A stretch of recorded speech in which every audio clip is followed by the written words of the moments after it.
Akkam jirtu kabajamoota fi jaalatamtoota hordoftoota biiftuu Oroo bakkuma jirtanitti nageenyi keenya kan kabajaatiif kan jaalalaa isin haa ga'u isiniin jenna. Ta'an suuraan oduu sa'a kanaa qabannee dhiyaannee jirra. Hanga dhuma sagantaa kanaatti nu hojii turaan affeerraa kenna kun biiftuu Oroodha keessani jajjabeeffadha. Like share godhu hin dagatina. Kallattimaan gara mata duree oduu amma qabadhetti yeroo dabru oduun jalqaba. Guyyaa lama dura muummichi ministeera Itoophiyaa haasaa paarlaamaa irratti taasiseen qaala'insi jireenyaa kan irratti ta'u beeksisuudhaan akkasumas diinagdeen biyyattii kan guddatu ta'u dijitii lamaan ni guddata na amanaa. Jijjiiramni jirus akka jijjiirama duraanii kan lakkoofsaa osoo hin taane kan qabatamaati. Jijjiirama kana immoo namni funyaan dheeraa fuuffachuu ni danda'a jechuudhaan haala baacotiin ibsee ture. Garuu guyyaa lama booda qaala'insi jireenyaa irratti jedhamee ture faallaa kanaa ta'ee argamee jira. Guutuu odeeffannoo kana qabannee jirra.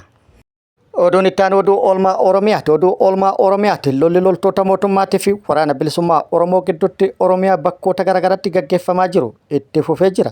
Lola Oromiyaa bakkoota garaagaraatti gaggeeffamaa jiru kana irratti waraanni bilisummaa Oromoo bakkoota garaagaraatti injifannoo argadhe yoo jedhu mootummaalleen Oromiyaa bakkoota garaagaraatti humna opereeshinii qindaa'aa fi opereeshinii qindaa'aa gaggeessaa jiraachuu fi opereeshinii qindaa'aa humna qindaa'aa gargaaramuun gaggeessaa jiruun milkaa'aa jiraachuu beeksisee jira. Har'as Oromiyaa bakkoota garaagaraatti lolli loltoota mootummaatiif waraana bilisummaa Oromoo gidduutti kan itti fufee yoo ta'u waraanni bilisummaa Oromoo Oromiyaa bakkoota garaagaraatti lolaa deemaa ture irratti injifannoo argadhe jedhee jira. Dabalataa odeeffannoo kana qabannee jirra. Oduu biyya alaatiin pirezidaantiin Eertiraa Isaayyaas Afwerqii affeerraa gita isaa pirezidaantii Masrii Abdul Fattah Al-Siisiitiin gara Masrii daawwii hojii guyyaa shaniitiif gara Masrii imalee jira. Gara biraatiin immoo Eertiraan haasaa muummichi ministeeraa paarlaamaa biyyattii irratti dhimma galaana diimaatii fi hulaa galaana diimaa yookaan asabii irratti taasiseen wal qabsiiftee deebii kennitee jirti. Dabalataa odeeffannoo kana qabna. Guutuun oduu akka itti aanu kanatti wal duraa duubaan isiniif dhiyaata. Guutuu oduu wajjin ani Bariisoo Ganamooti. Guddina diinagdee yookaan immoo jijjiirama diinagdeetii fi akkasumas qaala'insa jireenyaatiin wal qabsiisee erga muummichi ministeera Itoophiyaa Abiy Ahmad paarlaamaa irratti onkoloolessa 28 2025 haasaa ajaa'ibsiisaa taasiseen booda wantoota garaagaraa irratti daballeen gatii akkaan dabalaa jiraachuun himamee jira. Muummichi ministeera Itoophiyaa jijjiirama diinagdeetiin wal qabsiisee haasaa paarlaamaa irratti taasiseen jijjiiramni ajaa'ibaatii fi kan akka jijjiirama duraanii kan lakkoofsaa hin ta'in kan qabatamaa ta'e jiraachuu himee jira. Jijjiirama kanas namni funyaan dheeraa yoo fuuffate beekuu danda'a kan jedhee ture yoo ta'u jechi kun immoo namoota hedduu ajaa'ibsiisee ture. Bifa baacotiinis yaada itti kennaa turan namoonni funyaan dhedheeraa fagoorraa jijjiirama jiru fuuffachuu yoo danda'an akkasumas jijjiirama kana fuuffachuudhaan argachuu yoo danda'an namoonni funyaan gabaabatiifoo maaltu yaadame kan jedhanis hedduu ture.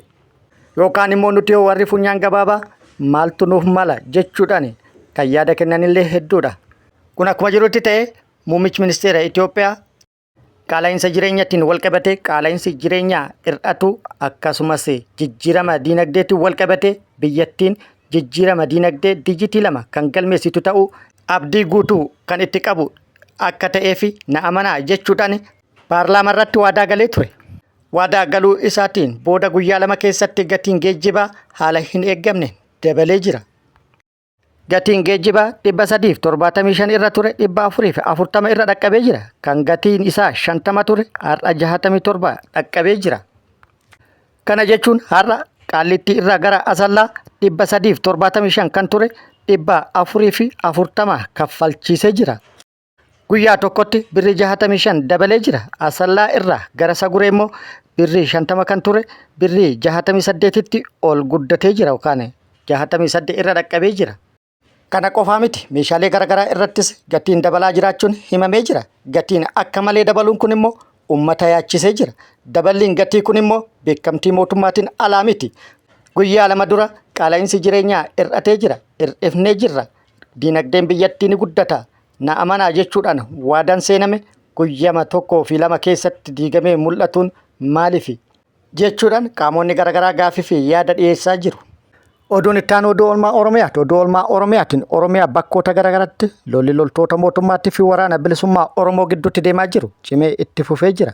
Lola bakkoota garaagaraatti deemaa jiru irratti waraanni bilisummaa Oromoo tarkaanfii fudhataa jiruun loltoota mootummaa hedduu hojiin ala taasisuun injifannoo argadhe jedhee jira. Akkasumas tarkaanfii fudhataa jiruun meeshaalee waraanaa hedduus hiikkatuun mooraa waraana mootummaa hedduus hojiin ala taasisuun injifannoo argadhe jedhee jira. Mootummaan gama isaati Oromiyaa bakkoota garaagaraatti humna qindaa'aa deeggaramuun opereeshinii qindaa'aa gaggeessaa jira jedhee jira. Opereeshinii qindaa'aa Oromiyaa bakkoota garaagaraatti gaggeessaa jiraachuu fi gaggeessuufis qophii taasisaa jiraachuu odeeffannoo maddeen garaagaraa irraa ba'an agarsiisanii jiru. Keessattuu giddugala Oromiyaatti kibba lixa Shaggar aanaalee hunda keessatti opereeshiniin qindaa'aan humnoota qindaa'aniin guyyaa 15f aanota hunda keessatti gaggeeffamuuf qophiin kan xumurame ta'uu dhagahamee jira. Kibba lixa Shaggar aanota hunda keessatti tibbana haala adda ta'een humna adda ta'ee fi akkasumas opereeshinii adda ta'een guyyaa 15 keessatti waraana bilisummaa Oromoo dhabamsiisuuf humnoonni mootummaa qindaa'anii qindoominaan socho'uun opereeshinii qindaa'aa halkanii fi guyyaa gaggeessuun waraana bilisummaa Oromoo balleessuu fi muratanii ka'uun himamee jira. Haaluma wal fakkaatu lixa Shaggar aanaalee hunda keessatti opereeshinii adda ta'e tooftaalee garaagaraa deeggaramuun loltoota waraana bilisummaa Oromoo aanolee hunda keessaa haleelanii baasuuf qophiin xumuramuun dhagahamee jira. Tooftaalee itti fayyadamuuf qophaa'an keessa loltoota waraana bilisummaa Oromoo kan turan kan mootummaatti harka kennatan itti gargaaramuun akka tooftaa tokkotti yaadamee jira. Tooftaan inni biraa fi adda ta'e meeshaalee teekinooloojiitti deeggaramuun opereeshinii gaggeessuuf qophii kan taasifamaa jiru ta'uunillee himamee jira yookaan odeeffannoon nu ga'e ibsee jira.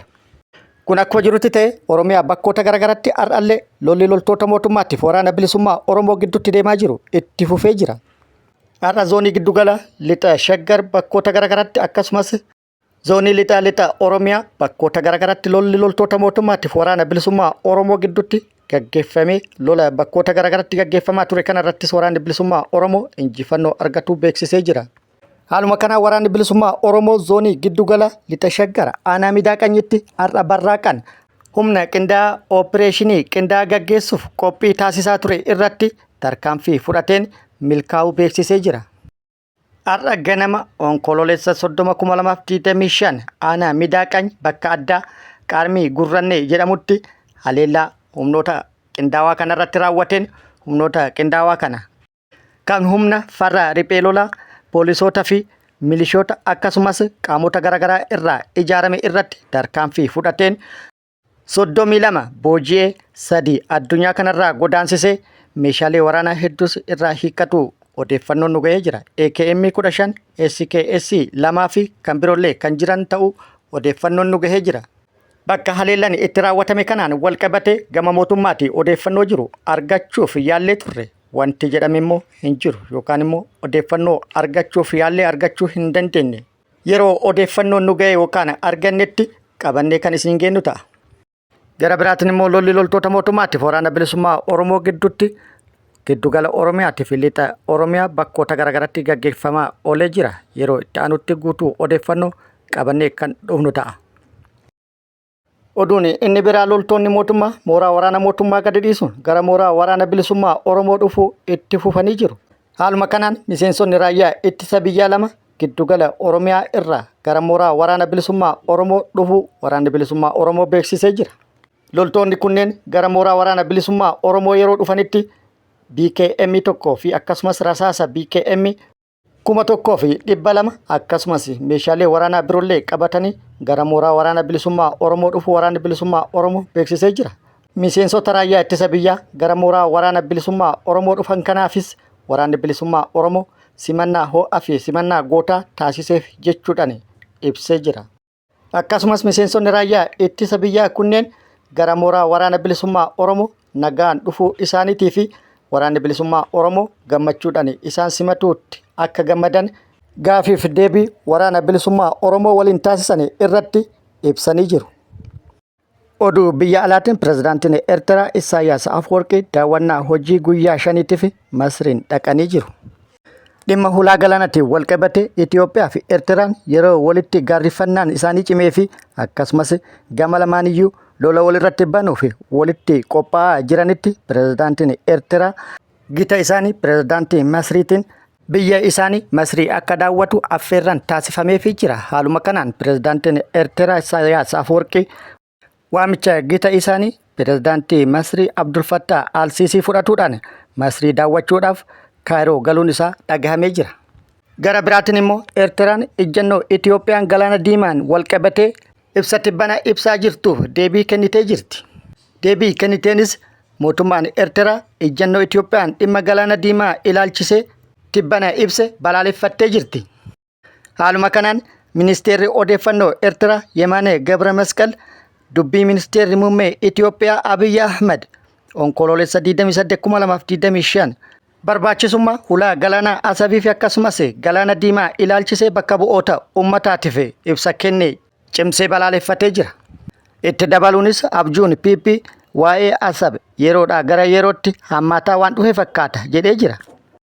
Akkasumas erga as dhiyootti immoo rukkinna uummataa kan ilaallatu ta'ee jira. Asab Eertiraa magaalota Itiyoophiyaa rukkinna uummataa yookaan immoo population density ol'aanaa qaban waliin yeroo wal bira qabamee ilaalamu ummata baay'ee fagaatee jiru qabdi. Kana kan jedhe muummicha ministeera Itiyoophiyaati.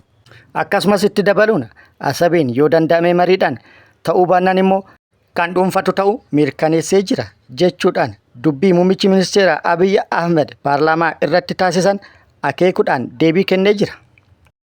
Kun akkuma jirutti ta'e har'a immoo pirezidaantiin Eertiraa Isaayyaas Afwerqii affeerraa pirezidaantii Masrii Abdul Fattah al-Siisiitiin isaaf taasifameen daawwannaa hojii guyyaa 5 ganama har'aa gara Masrii qajeelee jira jedhamee jira.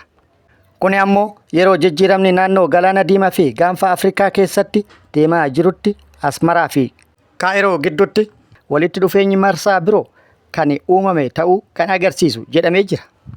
Daawwannaa Masriitti taasifameen walqabatee akka ministeerri odeeffannoo Eertiraa Yemaane Gabra Masqal jedhanitti hariiroo biyyoota lamaanii cimsuu fi dhimmoota naannoo fi akkasumas idil addunyaa yaaddoo waloo ta'an irratti ni mari'atu jedhee jira. Ministeerri odeeffannoo Eertiraa Yemaane Gabra Masqal Itiyoophiyaa cimsee qeeqee jira. Qeeqni isaas akkana jechuudhaan jalqaba. Seenaa keessatti of tuulummaan koloneeffattoota yeroo hundumaa sababa qabatamaa fakkaatu tokko yookaan immoo kaayyoo ol'aanaa ergama qaroomaa fi kan kana fakkaatan kan qabu fakkaata. Kan nama kofolchiisu garuu akkaataa PP'n itti ibsu addunyaa ammayyaa kana keessatti argamee kan hin beekne ta'uu isaati jechuudhaan Yemaane Gabra Masqal fuula X isaa irratti barreessee jira.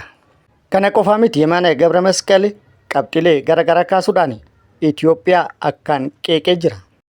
Kabajamoota fi jaalatamtoota hordoftoota biiftuu Oroo oduun ammaaf qabadde kan hanga ammaa kana guutuu oduu wajjin isin wajjin kan ture ani Bariisoo Ganamooti. Hanga yeroo itti aanutti deebinee wal agarrutti nageenyi Rabbi isiniif haa baay'atu. Nagatti nu turaan immoo hawwii kennaa nagatti nu turaa.